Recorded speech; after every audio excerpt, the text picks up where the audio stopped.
അന്താരാഷ്ട്ര power lifting ടൂർണമെന്റിൽ സ്വർണം നേടി സഭയ്ക്കും രാജ്യത്തിനും അഭിമാനമായി മാറി father Dennis Dominic Joseph. Pune ഗഡ്കിയിലെ സെന്റ് ജോസഫ് ബോയ്സ് ഹൈസ്കൂൾ പ്രിൻസിപ്പലും saint Ignatius church assistant parish വികാരിയുമായ ഫാദർ ഡെന്നിസ് ഡൊമിനിക് ജോസഫാണ് ഭൂട്ടാനിൽ നടന്ന CBKF 12ാമത് അന്താരാഷ്ട്ര ഗെയിംസിൽ പവർ ലിഫ്റ്റിംഗിൽ സ്വർണ്ണ മെഡലുകൾ കരസ്ഥമാക്കിയത്.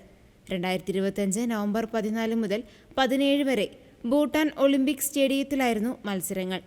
2024 ഡിസംബറിൽ പൂനെയിൽ നടന്ന WRPF നാഷണൽ പവർ ലിഫ്റ്റിംഗ് ചാമ്പ്യൻഷിപ്പിൽ വിജയിച്ചുകൊണ്ടാണ് അദ്ദേഹം ദേശീയ ശ്രദ്ധ പിടിച്ചുപറ്റിയത്. 2.5 വർഷം മുമ്പ് ആരംഭിച്ച തന്റെ പവർ ലിഫ്റ്റിംഗ് യാത്രയിലെ ഒരു പ്രധാന നേട്ടമാണിത്. ഫാദർ ഡെന്നിസ് തന്റെ വൈദിക വേഷമായ ലോഹ ധരിച്ചാണ് മെഡൽ വാങ്ങാൻ എത്തിയതും.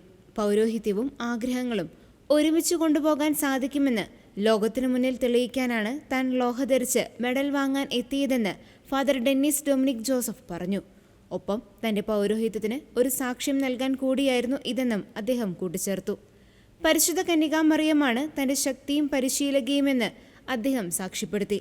തനിക്കൊരു പേഴ്സണൽ ട്രെയിനർ ഉണ്ടായിരുന്നില്ല എന്നും പരിശുദ്ധ കന്യകാമറിയം തന്നെയായിരുന്നു ശക്തിയും സംരക്ഷകയും പരിശീലകയുമെന്നും അദ്ദേഹം കൂട്ടിച്ചേർത്തു.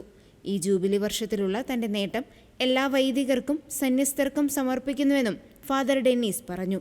തന്റെ ജീവിതത്തിലൂടെ യുവതലമുറയെ സുവിശേഷവൽക്കരിക്കുക എന്ന ലക്ഷ്യമാണ് തന്റെ ഈ കായിക മേഖലയിലുള്ള കഴിവ് വളർത്തിയെടുക്കുവാൻ പ്രേരിപ്പിച്ചതെന്നും അദ്ദേഹം വ്യക്തമാക്കി.